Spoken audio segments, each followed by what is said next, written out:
ज्ञानाञ्जनशलाकया चक्षुरुन्मीलितं येन तस्मै श्रीगुरुवे नमः।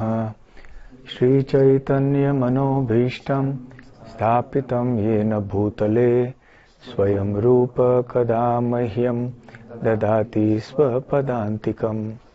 वन्देऽहं श्रीगुरो श्रीयुतपदकमलं श्रीगुरून् वैष्णवांश्च श्रीरूपं साग्रजातं सहगणरघुनाथान्वितं तं सजीवं साद्वैतं सावधूतं परिजनसहितं कृष्णचैतन्यदेवं श्रीराधा कृष्णपादां सहगणललिता श्रीविशाखान्वितांश्च।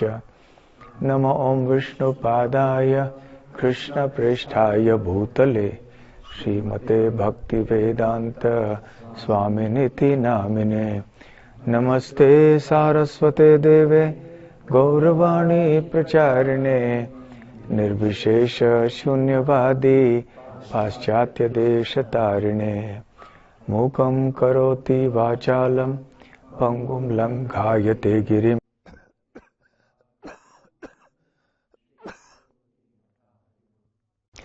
वंशाकल्प पतितानां पावनेभ्यो जय श्री कृष्ण चैतन्य प्रभु नित्यानंद द्वैत गदाधर सादि गौर भक्त वृंद।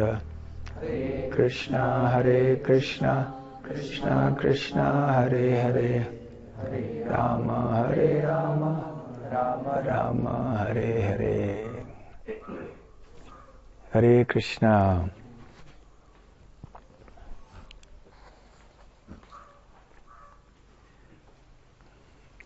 भक्ति रसामृत सिंधु ग्रंथ में श्रील रूप गोस्वामी बताते हैं कि हमें भगवान की स्तुति करनी चाहिए। स्तुति पाठ और स्तव पाठ। कई स्तुतियां ऐसी होती हैं जो कि इतिहास में बड़े बड़े भक्तों ने भगवान के प्रति की हुई है, जैसे कि ब्रह्मा जी की ब्रह्म संहिता, जैसे कि गोपियों के विविध प्रार्थनाएं या स्तुति जैसे गोपी गीत इत्यादि, प्रहलाद महाराज ने की हुई भगवान की स्तुति। तो ऐसे अनेक बड़े बड़े भक्तों ने की हुई स्तुतियां हैं। स्वयं हमें भी भगवान से प्रार्थना करनी चाहिए। इसे विज्ञप्ति कहते हैं। भगवान से प्रार्थना करना वो अपनी निजीय प्रार्थना है, परंतु निजीय प्रार्थना करने से पहले हमें जान लेना चाहिए कि किस तरह से प्रार्थना करनी चाहिए। अन्यथा हम ऐसे वैसे प्रार्थना करेंगे जो कि ठीक नहीं है। प्रार्थना करने के लिए, याचना करने के लिए भी कोई ज्ञान की आवश्यकता है। किसके पास जाके क्या बोलना चाहिए, क्या कहना चाहिए, क्या मांगना चाहिए, इसके लिए थोड़ा ज्ञान चाहिए। जैसे उदाहरण अक्सर हम देते हैं कि यदि कोई मंदिर का निर्माण कार्य हो रहा है जिसमें करोड़ों रुपए लग रहे हैं और बहुत बड़े धनी व्यक्ति के पास जाते हैं जो बहुत धार्मिक हैं और मंदिर के निर्माण कार्य के लिए बड़ी रकम देने के लिए तैयार रहते हैं, और वो अपना चेक बुक खोल लेते हैं, बताइए कितना दान दूं, और सामने वाला व्यक्ति कहता है हमें आप 5 रुपए का दान दीजिए। ये व्यक्ति करोड़ों रुपए दान दे सकता है, परंतु उसकी परिस्थिति का ज्ञान न होने के कारण, यह हमारी बुद्धि इतनी विकसित नहीं होने के कारण हमें पता नहीं है कि किस व्यक्ति से क्या मांगना चाहिए। ठीक उसी प्रकार से हम भगवान के पास जाते हैं तो भगवान से क्या मांगना चाहिए, इसके लिए बहुत ज्ञान चाहिए। ज्ञान का अर्थ है कि भगवान का अस्तित्व क्या है, भगवान की स्थिति क्या है, भगवान कौन है, भगवान का अर्थ क्या है। कोई साधारण व्यक्ति तो भगवान नहीं हो सकता है। इसीलिए जब हम स्तव पाठ, स्तुति पाठ, जब हम महान भक्तों की स्तुतियां सुनते हैं तब हमें समझ में आता है कि भगवान कौन है। भगवद गीता जैसे ग्रंथों में स्वयं भगवान बतलाते हैं कि वो कौन है, भगवान कौन है, उनका स्थान क्या है। और अर्जुन कहते हैं आहुष, कौन सा, आहुस्त्वाम ऋषयः सर्वे देवर्षिर नारदस्तथा असितो देवलो व्यास स्वयं चैव ब्रवीषि में, कि आपने तो स्वयं कह दिया कि आप परम पुरुष हैं इत्यादि। मैं तो कह रहा हूं, आपने स्वयं घोषणा की, परंतु साथ साथ असित देवल व्यास नारद ऐसे बड़े बड़े भक्तों ने भी ऐसी ही घोषणा की है। दूसरे शब्दों में भगवान के जो शुद्ध भक्त होते हैं उनका जो कथन होता है, उनकी जो प्रार्थनाएं या स्तुतियां होती हैं, उनको हमें अच्छी तरह से समझना चाहिए ताकि हम ये जान लें कि भगवान कौन होते हैं, भगवान होने का अर्थ क्या होता है। प्रभुपाद जी कहा करते थे कि भारत में लोगों का हो सौभाग्य है कि बचपन से ही, जन्म से ही आध्यात्मिक संस्कार उनको मिलते हैं, परंतु दुर्भाग्य भी यही है कि तरह तरह की गलत धारणाएं भी बहुत प्रचलित हैं। जैसे अनेक व्यक्ति अपने आप को भगवान का अवतार कह के घोषित करते हैं, तो ये गलत बात है। तो प्रभुपाद जी कहते हैं ऐसे तथाकथित भगवान, इनको जब दांत में कोई दर्द हो जाता है तो सीधे दांतों के डॉक्टर के पास भागते हैं। तो ये किस प्रकार के भगवान हुए। तो भगवान कौन है, क्या है, ये जानना सर्वप्रथम आवश्यक है। फिर हम जान सकते हैं कि क्या मांगना चाहिए। तो भगवान का गुणगान कैसे किया जाए, ये भी एक बहुत बड़ी बात है। एक दृष्टि से कोई भी भगवान का गुणगान कर सकता है, क्योंकि इसमें कोई रोक टोक नहीं है। परंतु दूसरे दृष्टि से देखा जाए तो कोई भी भगवान का गुणगान नहीं कर सकता। केवल जिसके पास ज्ञान है, भगवत ज्ञान, वही मात्र प्रामाणिक ढंग से भगवान का गुणगान कर सकता है। तो यहाँ पर इस श्लोक में हम देख रहे हैं कि प्रचेतागण भगवान की स्तुति कर रहे हैं। पिछले अनेक श्लोकों से प्रचेताओं की स्तुति चल रही है। भगवान उनके सामने प्रकट हुए हैं और भगवान ने उनको आशीर्वाद दिया है। भगवान उनसे बहुत प्रसन्न हुए हैं और अभी पुनः प्रचेतागण उनकी स्तुति कर रहे हैं। तो वो कहते हैं नमः, नमः अर्थात नमस्कार, भगवान के चरणों में नमन करते हैं। नमन करके भगवान का संबोधन करते हैं। क्या कहते हैं? समाय, शुद्धाय, पुरुषाय, पराय च।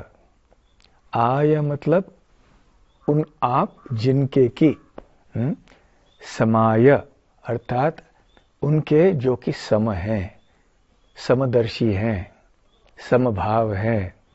शुद्धाय आप जो कि शुद्ध हैं, आपके प्रति मैं नमन कर रहा हूं। पुरुषाय आप जो कि पुरुष हैं, परम पुरुष। पराय पर, आप पर हैं, परम दिव्य हैं। वासुदेवाय, वासुदेव भगवान श्री कृष्ण का एक प्रसिद्ध नाम है।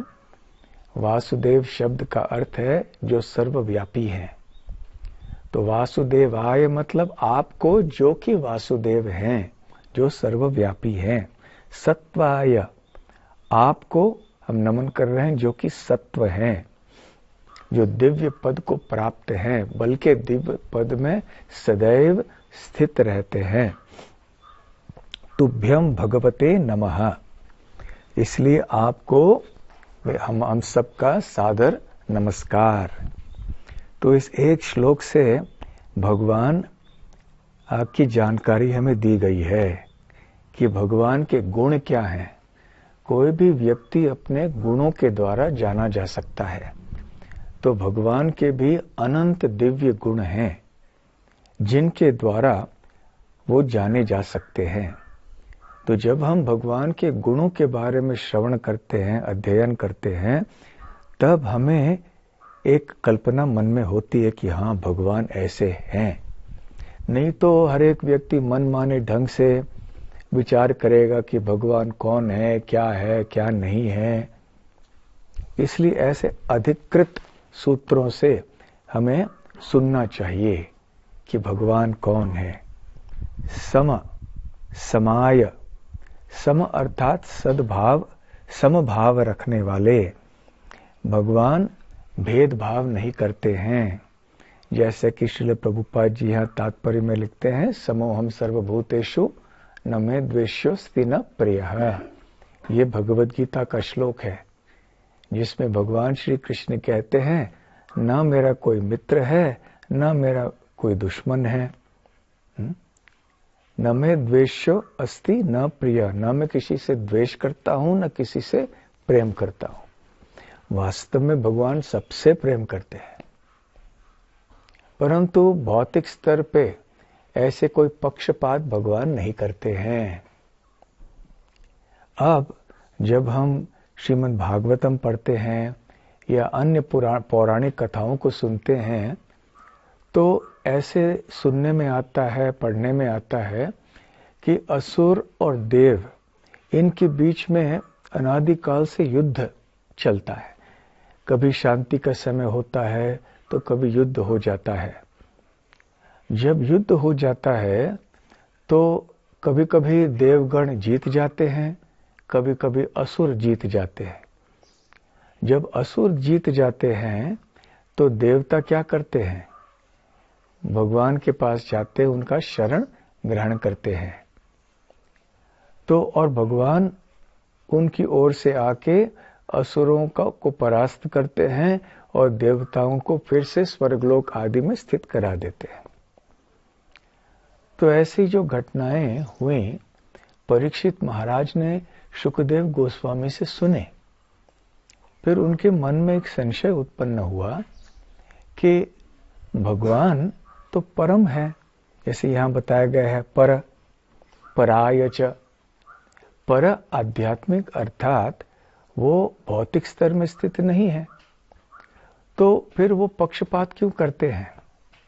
उनके लिए तो देव और असुर दोनों एक समान होने चाहिए, दोनों ही उनके अंश हैं, दोनों उनके बच्चे हैं।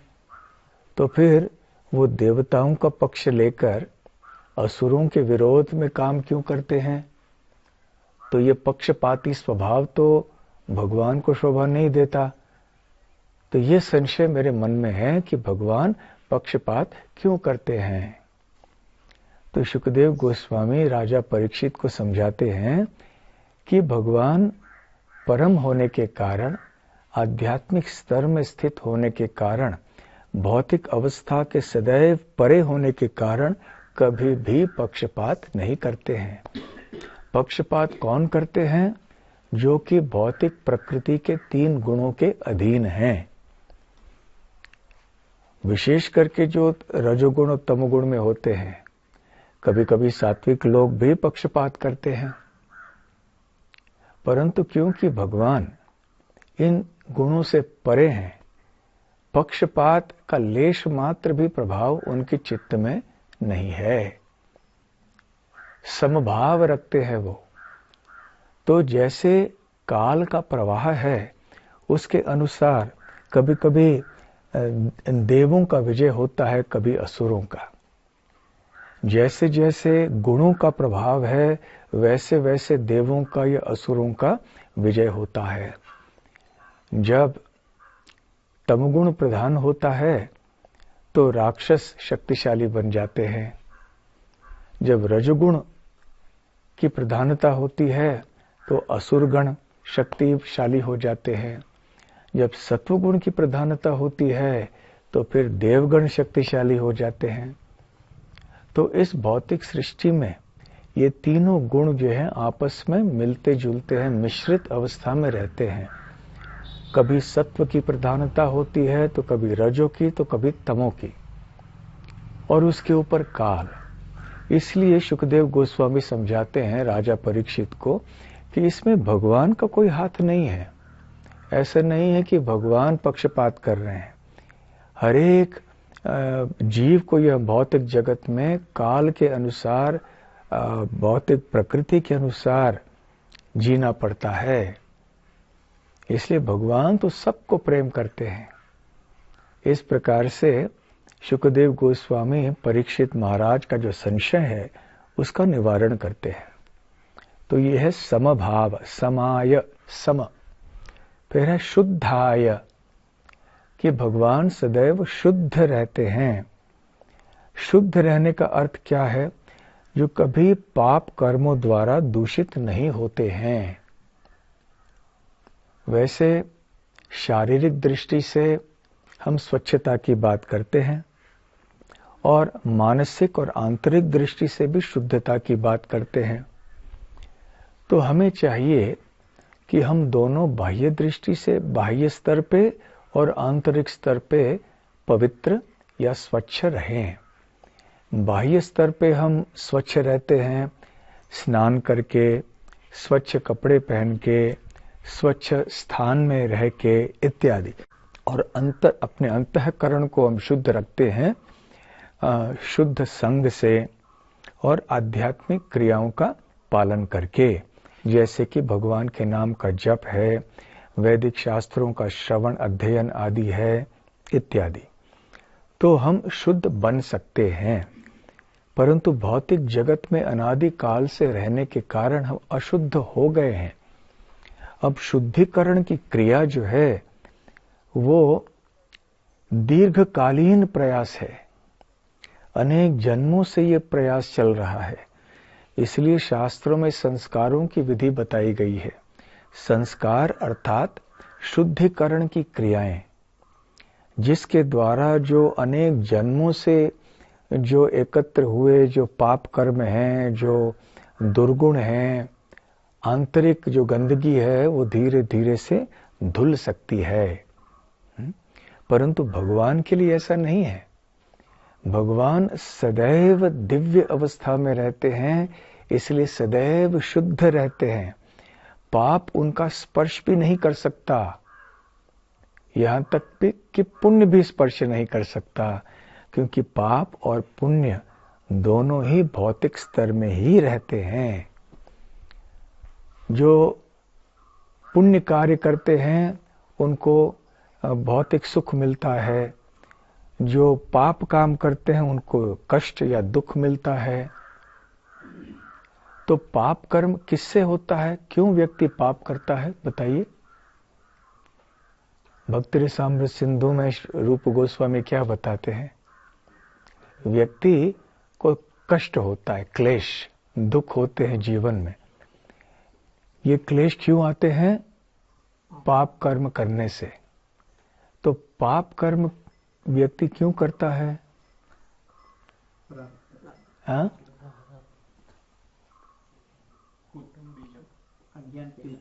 अज्ञान के कारण, अविद्या के कारण।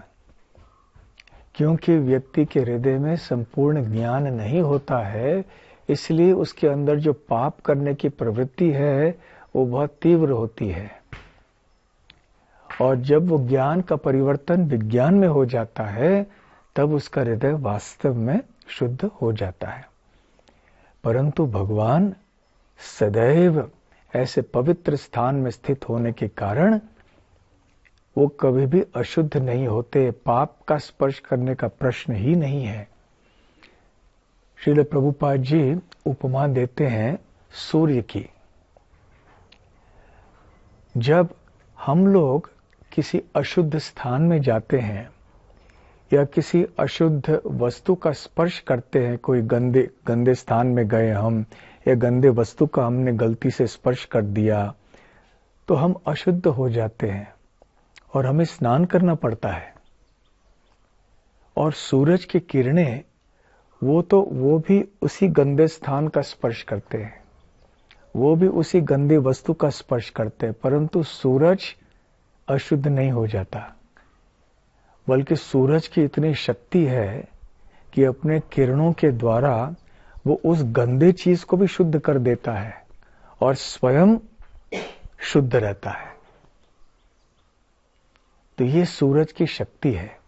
तो ठीक उसी प्रकार से भगवान हर एक अशुद्ध व्यक्ति को या वस्तु को शुद्ध करते हैं, परंतु स्वयं उनकी शुद्ध करने की जो शक्ति है वो अपार होने के कारण वो स्वयं कभी भी अशुद्ध नहीं होते हैं। हम अशुद्ध चीज या व्यक्ति का संग करने से अशुद्ध हो जाते हैं, परंतु भगवान अशुद्ध वस्तु या व्यक्ति का संग करने के बाद भी शुद्ध ही रहते हैं। हम जो जीवात्मा हैं, हम जब आए पहली बार यहां भौतिक सृष्टि में, तो हम 3 गुणों के प्रभाव में आ गए और हम माया की चंगुल में फंस गए। परंतु भगवान जब आते हैं वो ऐसे फंसते नहीं हैं। भगवत गीता के कौन से श्लोक में भगवान ने इस बात की पुष्टि की है? नमे कर्माणि लिम्पन्ति नमे कर्म फल स्पृहा। तो इसका अर्थ समझाइए। मैं कर्म में लिप्त नहीं होता हूँ, बंधन में नहीं आता हूँ। क्यों? क्योंकि मुझे कोई कर्तव्य नहीं है, मेरा कोई कर्तव्य नहीं है। क्यों नहीं है? क्योंकि वो परम अवस्था में स्थित हैं। जब कोई परम अवस्था में स्थित होता है उसका कोई भौतिक जगत में कर्तव्य नहीं होता। और एक श्लोक है जिसपे भगवान बताते हैं 3 गुणों का स्पर्श करने के बाद भी वो प्रभावित नहीं होते हैं। त्रिभीर, श्लोक बोलिए पूरा। त्रिभीर गुणमयीर भावैर एभिः सर्वमिदं जगत मोहितं नाभिजानाति मामेभ्यः परम अव्ययम। तो इसका शब्द भेद करके अर्थ समझाइए। ये पूरा जगत जो है वो 3 गुणों से उत्पन्न हुआ है, 3 गुणों के भाव से। मोहितम ना भी, इस और 3 गुणों से मोहित है, न अभिजानाति, और इसलिए ये मुझे नहीं समझ सकते। जो परम अव्यय, मैं परम हूँ और अव्यय कभी मेरा नाश नहीं होता, इसलिए मैं इन 3 गुणों से परे हूँ। बहुत अच्छा। भगवान श्री कृष्ण कहते हैं कि ये संपूर्ण जगत त्रिगुणमयी है और सारे जीव इन 3 गुणों के अधीन हैं, परंतु मैं, अर्थात भगवान कहते हैं, श्री कृष्ण वो कहते हैं मैं कभी भी 3 गुणों के प्रभाव में नहीं आता। बल्कि जो लोग 3 गुणों के अधीन हैं वो ऐसा सोचते हैं कि मैं 3 गुणों के अधीन हूं, और वो मेरे बारे में ऐसा इसलिए सोचते हैं कि वो स्वयं 3 गुणों के अधीन है। जो स्वयं बंधा हुआ है वो सोचता है कि मुक्त व्यक्ति भी बंधा हुआ है।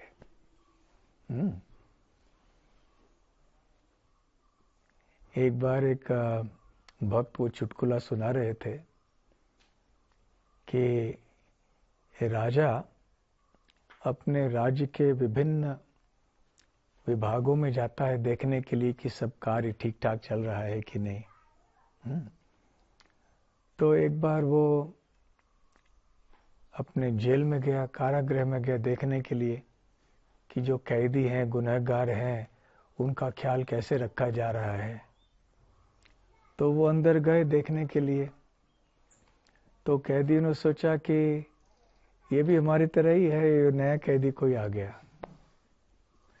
उनको नहीं पता था कि ये तो राजा है और यही कानून बनाने वाला है, और इसकी शक्ति से ही वो सब लोग जेल के अंदर बंद हैं।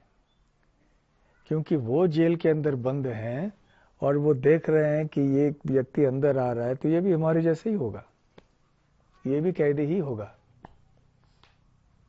तो ठीक उसी प्रकार से हम सब बद्ध अवस्था में हैं, 3 गुणों के अधीन हैं। जब भगवान इसी सृष्टि में प्रविष्ट होते हैं तो हम सोचते हैं कि ये भी हमारे जैसे ही है। हम सत्व रजस तमस के अधीन हैं, तो ये भी सत्व रजस के तमस के अधीन है। परंतु इस श्लोक के द्वारा श्री कृष्ण साबित करते हैं कि ऐसा नहीं है, और लोगों की ऐसी गलत धारणा इसलिए है क्योंकि वो स्वयं 3 गुणों के अधीन है। भले भगवान भौतिक सृष्टि में आके मनुष्य समाज में रह के तरह तरह के कार्य करें जिससे ऐसा प्रतीत हो कि ये सत्व रजस तमस के अधीन है, फिर भी भगवान सत्व रजस तमस के अधीन नहीं होते हैं। ये 3 उदाहरण आपको पहले भी हम दे चुके हैं कि जब कोई साधारण व्यक्ति किसी दूसरे व्यक्ति के ऊपर प्रहार करता है और उसको मार डालता है और उसका पेट फाड़ देता है और उस व्यक्ति की हथेलियों को लेकर अपने गले में हार के रूप में डालता है, तो हम क्या कहेंगे? ये बहुत सात्विक व्यक्ति है। क्या कहेंगे? बहुत तामसिक व्यक्ति है। ये ऐसा कार्य कर रहा है, किसी व्यक्ति को मार के उसका पेट फाड़ रहा है, फिर उसकी हथेलियों को लेकर गले में हार की तरह पहन रहा है। कितना बड़ा तामसिक व्यक्ति है। परंतु जब भगवान नरसिंह देव ऐसे ही करते हैं हिरण्यकश्यप के साथ, तो वो तामसिक नहीं रहते, वो तो परम अवस्था में ही रहते हैं। यदि कोई साधारण व्यक्ति ऐसे काम करे तो हम समझ सकते हैं कि ये तामसिक है, परंतु जब भगवान करते हैं तो ये तामसिक नहीं है। ये तथाकथित तामसिक कार्य करते हुए भी भगवान दिव्य अवस्था में ही स्थित हैं। तो भगवान का हिरण्यकश्यप का पेट या वक्षस्थल फाड़ देना और उनकी हथेलियों को लेकर हार के रूप में पहनना, ये भी उनकी दिव्य लीला है। ये 3 गुणों के अधीन नहीं है। उसी प्रकार से एक कोई पुरुष अनेक महिलाओं के साथ अकेले एकांत स्थान में जाके नृत्य करे तो लोग क्या कहेंगे? ये सात्विक व्यक्ति है। क्या कहेंगे? राजसिक व्यक्ति है। तो भगवान श्री कृष्ण भी तो ऐसा ही करते हैं, और केवल 10-15 युवतियों के साथ नहीं, लाखों गोपियों के साथ में वृंदावन में एकांत स्थान में जाकर बीच रात में रास लीला करते हैं। फिर भी हम ये नहीं कहते कि भगवान राजसिक है।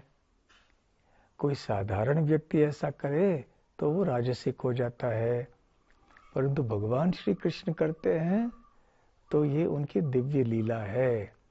भगवान कभी भी रजोगुण तमोगुण का स्पर्श नहीं करते, यहाँ तक कि सत्वगुण का भी स्पर्श नहीं करते हैं। जब श्री कृष्ण और बलराम अवंती गए थे सांदीपुनि मुनि के आश्रम में, पढ़ाई कर रहे थे छात्र बन के गुरुकुल में, तो इस तरह का अध्ययन करना गुरुकुल में, ये कौन से गुण के ऐसे संबंधित है? सत्वगुण। तो जब साधारण छात्र जाके गुरुकुल में पढ़ाई करता है तो वो सात्विक कार्य कर रहा है। तो जब भगवान श्री कृष्ण और श्री बलराम गुरुकुल में गए, वो भी पढ़ाई कर रहे थे, सीख रहे थे, तो वो क्या सात्विक कार्य कर रहे थे? नहीं। सत्वगुण भी तो भौतिक गुण है, भगवान को भौतिक गुणों से कुछ लेना देना नहीं है। रजोगुण तमोगुण की बात तो दूर है, सत्वगुण से भी वो परे है। इसलिए भगवान का पढ़ाई करना गुरुकुल में जाके ये सात्विक कार्य नहीं है, ये भी एक दिव्य लीला है। क्योंकि भगवान दिव्य स्तर में सदैव स्थित रहते हैं, वो जो भी कुछ करते हैं वो दिव्य है और उसको लीला कहते हैं। इसलिए हम जान सकते हैं कि वो शुद्ध हैं, कभी भी 3 गुणों से प्रभावित नहीं होते हैं, और वो सर्वव्यापी हैं, परम पुरुष हैं। पुरुष अर्थात भोक्ता, छोटे मोटे भोक्ता हम सब हैं। हमारा शायद शरीर पुरुष का हो या स्त्री का हो, हम सब पुरुष बनने के लिए यहाँ पे आए हैं भौतिक जगत में। पुरुष अर्थात जो भोग करने वाला है। तो हम सब नकली पुरुष हैं। असली पुरुष या परम पुरुष भगवान श्री कृष्ण है। साथ साथ में वासुदेव, सर्वव्यापी हम नहीं हो सकते, भगवान हो सकते हैं और हैं, और इसमें कोई आश्चर्य की बात नहीं है। जब कोई व्यक्ति टेलीविजन के सामने बैठता है, स्टूडियो में कैमरा के सामने, तो टेलीविजन में उसके सारे चित्र दिखाई देते हैं, तो लाखों लाखों घरों में सारे लोग उसी एक चित्र को, एक व्यक्ति को देखते हैं। व्यक्ति एक जगह बैठा हुआ है, लेकिन उसको देख रहे लाखों लोग अपने अपने कमरों में बैठ के। ठीक उसी प्रकार से भगवान अपने धाम में स्थित हैं, परंतु वो प्रकट हो जाते हैं हर एक ब्रह्मांड में, हर एक जीव के हृदय में, हर एक अणु के भीतर। इस प्रकार से भगवान श्री कृष्ण सर्वव्यापी हैं। सत्वाय सत्व, जो दिव्य पद पे स्थित है सदैव। इस प्रकार से प्रचेतागण, जो आदर्श शिष्य हैं शिवजी के, और शिवजी स्वयं महान वैष्णव हैं, इसीलिए प्रचेताओं की जो स्तुति है भगवान की, वो आदर्श है। और प्रचेताओं की स्तुति सुन के, समझ के हमें भी ज्ञान मिलेगा, हमें भी पता चलेगा कि कैसे हमें भगवान की स्तुति करनी चाहिए। फिर हमें पता चलता कि आगे चल के हम कुछ भी यहाँ वहाँ की बातें नहीं करें, भगवान से जो मन में आए वो नहीं कहें, जो अधिकृत है वैसे ही गुणगान करें भगवान का। हरे कृष्ण कृष्ण कृष्ण हरे हरे, हरे राम राम राम हरे हरे। कोई प्रश्न किसी के?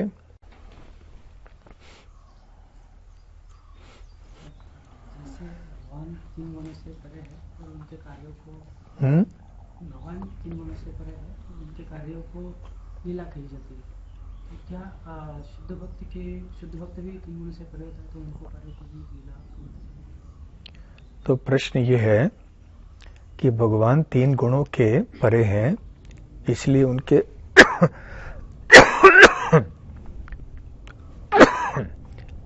उनके कार्यों को लीला कहते हैं। तो जो शुद्ध भक्त होते हैं उनके कार्यों को भी क्या हम लीला कह सकते हैं? ये निर्भर करता है कि कितने शुद्ध है। शुद्धता हम कहते हैं, हम तो ये हल्का इस्तेमाल कर दिए तो शुद्ध भक्त है। शुद्ध भक्त की तो भी स्तर होते हैं, बहुत सारे स्तर होते हैं। जो अनर्थ निवृत्ति में है वो शुद्ध है, कि जो निष्ठा के स्तर में है वो शुद्ध भक्त है, कि रुचि, आसक्ति, भाव, प्रेम, कौन सा भक्त शुद्ध भक्त है? जितना ज्यादा शुद्ध कोई भक्त है उतना हम समझ पाएंगे कि वो 3 गुणों के परे है। और जब वो व्यक्ति केवल अपनी शुद्ध अवस्था में श्री कृष्ण भक्ति से प्रेरित होकर कार्य करता है, तो फिर उसे हम लीला मान सकते हैं। परंतु हर व्यक्ति को ऐसे हम नहीं बोल सके ये भी शुद्ध भक्त है तो चलो ये भी। हाँ, ऐसे प्रभुपाद जी हैं, वो तो दिव्य स्तर पे स्थित थे तो उनके कार्यों को हम लीला कहते हैं, लेकिन हर एक भक्त के लिए हम ऐसे नहीं कह सकते। ठीक है। हरे कृष्णा। आप सब ठीक है? सबका स्वास्थ्य ठीक? गोकुल धाम में रहकर तो ठीक होगा ही।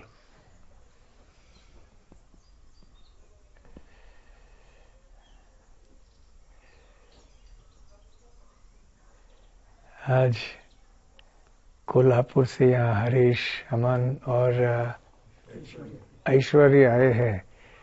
आप सबके कार्य को देखकर इतने प्रभावित हुए कि आप सबके बारे में सिनेमा बनाना चाहते हैं। तो आप सब अभी विश्व प्रसिद्ध हो जाएंगे सब, आपकी छवि सब जगह आएगी।